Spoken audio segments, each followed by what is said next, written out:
എൻ്റെ പേര് ധനലക്ഷ്മി. ഞാൻ ചേവരമ്പലത്താണ് താമസിക്കുന്നത്.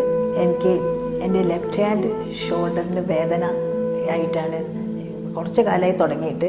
പലവിധ ഹോസ്പിറ്റലിലും കാണിച്ച് അലോപ്പതി, ആയുർവേദം എല്ലാം കാണിച്ചിട്ടുണ്ടായിരുന്നു. പക്ഷേ എനിക്കൊരു വേദന മാറ്റം ഉണ്ടായിരുന്നില്ല. അതിടയ്ക്കാണ് ഞാൻ ശ്രീ സുബ്രഹ്മണ്യ ആയുർവേദിക് ഹോസ്പിറ്റലിനെ പറ്റി അറിയാൻ കഴിഞ്ഞത്. അന്വേഷിച്ചപ്പോൾ നല്ല ഫീഡ്ബാക്കായിരുന്നു. നല്ല ഹോസ്പിറ്റലാണ് എന്നാണ് അറിഞ്ഞത്. അതുപ്രകാരം ഞാൻ ഇവിടെ വരികയും ഡോക്ടറെ കാണിക്കുകയും ചെയ്തു. ഇപ്പോൾ ഞാൻ ട്രീറ്റ്മെൻറ്റിലാണ്. ഡോക്ടർ 14 ദിവസം ട്രീറ്റ്മെൻറ്റ് എടുക്കാൻ പറഞ്ഞു. ഇവിടെ വന്നപ്പോൾ 2 ദിവസമൊക്കെ എനിക്ക് ഭയങ്കര വിഷമമായിരുന്നു. ഞാൻ ഒറ്റയ്ക്കാണ് ഉണ്ടായിരുന്നത്. പക്ഷേ ഇവിടെയുള്ള സ്റ്റാഫിൻ്റെയും ഡോക്ടറെയും എല്ലാം പെരുമാറ്റം എനിക്ക് വലിയ സന്തോഷമായി. എനിക്ക് നല്ല അസുഖത്തിന് നല്ല മാറ്റം കിട്ടിയിട്ടുണ്ട്. ഏതായാലും ഡോക്ടർക്കും ഈ ഹോസ്പിറ്റലിലും എനിക്ക് വളരെ നന്ദിയുണ്ട്.